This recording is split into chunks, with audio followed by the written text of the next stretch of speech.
हर रोज एक नई कहानी देखने के लिए चैनल को सब्सक्राइब करें और बेल आइकन दबाना ना भूलें। ललिता और मोहित दोनों ही सुबह घर से निकलने के बाद रात को ही घर आया करते थे, क्योंकि ललिता और मोहित दोनों ही जॉब करते थे।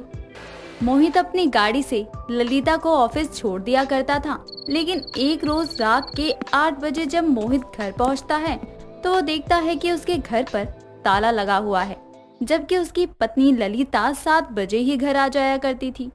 अब मोहित ताला खोलकर घर में जाता है और अपनी पत्नी ललिता को कॉल करता है। अरे ये फोन क्यों नहीं उठा रही? कब से इसे फोन कर रहा हूँ, और अगर लेट हो रही है तो कॉल नहीं कर सकती क्या? अब करीब रात के 10 बजे ललिता घर पहुंचती है और उसका इंतजार मोहित कर रहा था, और मोहित ललिता को देखकर गुस्से में कहता है, तुम्हें समझ क्यों नहीं आता है? घर समय से आया करो, और अगर लेट भी हो रही हो तो मुझे एक कॉल कर दो या मैसेज कर दो। मुझे पता नहीं चला कि तुम मुझे कॉल कर रहे थे और बाद में मेरा फोन ही बंद हो गया। मुझे भी लेट होता है, लेकिन मैं समय पर आता हूँ। तुम क्यों लेट हो जाती हो? आप खुद अपनी कार में आते हो और मुझे कह रहे हो कि मैं लेट क्यों आती हूँ। अब मोहित अपनी कार की चाबी ललिता को देते हुए कहता है, अब से तुम मेरी कार से ऑफिस जाया करोगी। और मुझे जैसे ये चलाने ही आती है, मैं नहीं जाऊंगी ये चलाकर। मोहित ललिता के लिए एक ड्राइवर रखवा देता है जो उसे ऑफिस छोड़ने और लेने जाया करता था। अब ललिता भी समय से घर आ जाया करती, लेकिन कुछ समय बीतता है और मोहित नोटिस करता है कि उसकी बीवी उसे छुट्टी वाले दिन भी समय नहीं दे पा रही है। एक रोज सुबह मोहित अपनी पत्नी ललिता से रोमांटिक होकर कहता है, अरे आज तो छुट्टी है, कहीं घूमने चलें? वो क्या है ना, मेरा मूड बहुत अच्छा है और मौसम भी सुहाना है। नहीं नहीं मोहित, कैसी बातें कर रहे हो तुम? आज भी मुझे ऑफिस के काम से बाहर जाना है। लो, रमेश आ ही गया। नमस्ते मैम साहब, चलें, आपको लेट हो जाएगा।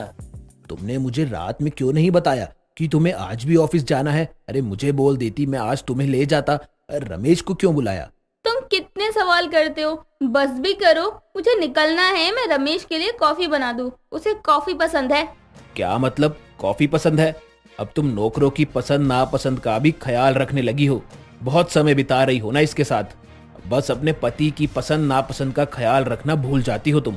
आप क्या बोल रहे हो? नॉर्मल सी बात है, उसे कॉफी पसंद है, इसमें इतना बड़ा बनाने की क्या जरूरत है इसे? मोहित को लग रहा था कि मालकिन और ड्राइवर में कोई झोल चल रहा है, लेकिन छुट्टी वाले दिन ललिता घर पर भी नहीं रहती। अब ललिता के जाने के बाद पड़ोसन विमला का आना होता है और वो मोहित से कहती है, मोहित, आज तो छुट्टी है तेरी, कहीं घूमने घुमाने नहीं गया बहू के साथ? नमस्ते आंटी जी, आइए बैठिए। नहीं, वो आज भी ललिता को ऑफिस का कुछ काम था तो वो ऑफिस गई हुई है। बेटा, कुछ कहो बुरा तो नहीं मानेगा ना? वैसे तेरी बहू तेरे हाथों से निकल रही है, उस पर थोड़ा तो ध्यान दे दे, या सरला को ही घर बुला ले कुछ समय के लिए। वो रहेगी ना तो उस ड्राइवर के साथ उसका घूमना फिरना थोड़ा कम हो जाएगा। अब मोहित का शक यकीन में बदल जाता है कि उसकी पत्नी का कुछ छोल नहीं बल्कि ड्राइवर के साथ चक्कर चल रहा है, जिसकी वजह से अब जैसे ही ललिता घर आती है, साथ में रमेश भी होता है, तो मोहित ललिता से कहता है, छुट्टी के दिन अब से तुम ऑफिस नहीं जाओगी। अब मुझे बिल्कुल पसंद नहीं कि तुम मेरे घर पर रहते हुए ऑफिस जाओ। ठीक है, कोशिश करूंगी। वैसे देखो, मैं आते वक्त आज शॉपिंग करके आई हूँ। ओ वाओ, ये शर्ट मेरी है और ये जीन्स भी बहुत प्यारी लग रही है। जी नहीं, ये रमेश का है। आपके पास तो इतने कपड़े हैं, उसके पास किसी पार्टी या कहीं आने जाने के लिए कुछ नहीं है। मैम साहब, ये सब लेने की क्या जरूरत थी? हम तो ये सब पहनते ही नहीं है। कोई बात नहीं, अब तुम भी घर जाओ, तुम्हारी बीवी बच्चे तुम्हारा इंतजार कर रहे होंगे। ओ, मैंने तो सोचा ये मेरे लिए है। चलो कोई बात नहीं, मैं जा रहा हूँ सोने। तुम्हारा हो जाए तो तुम भी आ जाना। अब कुछ समय बाद ललिता कमरे में सोने आती है। वैसे ही रमेश का कॉल आता है और ललिता उससे बात करते हुए कहती है, हाँ रमेश, तुम पहुँच गए, कल सुबह मिलते हैं, गुड नाइट। इतना सुनने के बाद मोहित को बुरा लगता है कि उसकी पत्नी एक ड्राइवर के लिए उससे कितनी दूर हो गई है। वो भी अब उसे इतनी दूर हो गई है कि उसे ठीक से बात तक नहीं करती। और अब मोहित अपनी पत्नी को फिर से पाने की कोशिश करता है।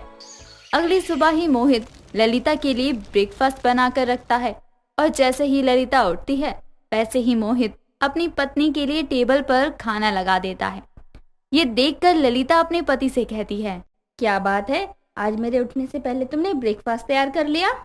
हाँ बिल्कुल, क्योंकि मेरा भी तो फर्ज है अपनी पत्नी का ख्याल रखने का।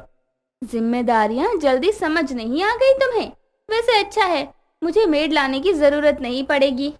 जैसे ही ऑफिस निकलने के लिए ललिता रमेश को कॉल करती है तो वो देखती है कि रमेश का नंबर ही नहीं है उसके फोन में।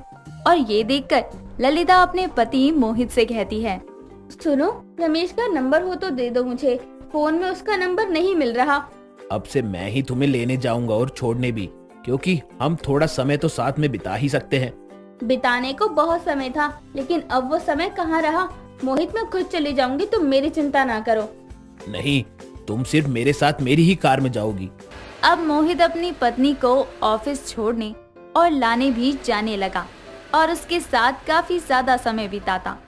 लेकिन देर रात जब दोनों घर आते तो देखते हैं कि घर का ताला खुला हुआ है और घर में कोई है। जब मोहित किचन में जाता है तो वो हैरान रह जाता है ये देखकर कि उसकी माँ सरला बिना बताए ही उसके घर में आई है। और मोहित सरला को देखकर कहता है, माँ, आप आई, आपने बताया भी नहीं। मैं तो डर ही गया था कि मेरे घर में ऐसे कौन घुस आया है। माँ जी नमस्ते, कैसी हैं आप? हमें बता दिया होता, हम लेने आ जाते आपको। नहीं बहू, तू कैसी है? मैं तो अच्छी भली हूँ। अब सरला के आने के बाद घर का माहौल थोड़ा थोड़ा ठीक होने लगा था। लेकिन सरला अपनी बहू की उदासी को भाप जाती है और एक रोज मोहित के आने के बाद उससे कहती है, बहू, मैं जब से आई हूँ तुझे देख रही हूँ कि तू उदास उदास सी रहती है। कोई बात हो गई है क्या? नहीं नहीं माँ जी, सब अच्छा है। आप बताओ, गांव में सब कैसे हैं? बहू, मैंने अपनी बेटियों को पाला है, मुझे समझ आता है कब कौन कैसा है। इतना सुनने के बाद ललिता अपनी सास के गले लगकर रोते हुए उससे कहती है, माँ जी, मुझे कुछ समय पहले आपके बेटे मोहित ने कहा मेरा चक्कर है एक ड्राइवर के साथ, लेकिन ऐसा कुछ नहीं था। ये बात मोहित ने मुझे भी कही थी और उसकी वजह से मुझे यहाँ आना पड़ा। लेकिन मोहित तो खुद कभी कभी रात रात को जब घर नहीं आते तो मैंने कभी उन्हें ये नहीं कहा कि आप रात भर कहाँ थे, बल्कि मैंने तो उन्हें खुद ही किसी के साथ देखा है कई बार। बहू, मैं मानती हूँ कि ये सब सच है जो तू कह रही है।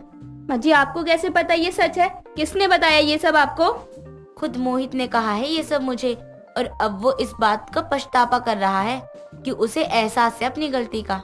माँ जी, अब वो कुछ भी करे, लेकिन मुझे अब उन पर भरोसा नहीं रहा। मोहित ललिता को खुश तो रख पाता है, लेकिन उनका वो प्यार अब लौटकर नहीं आता जो पहले था। और ड्राइवर के साथ ललिता को इसलिए भी अटैचमेंट हो गया था क्योंकि वो अपनी मालकिन की बातों को समझा करता था। दोस्तों, अगर आपको ये कहानी पसंद आई तो इसे लाइक करें, शेयर करें और कमेंट करके बताएं कि कहानी में आपको सबसे अच्छा क्या लगा।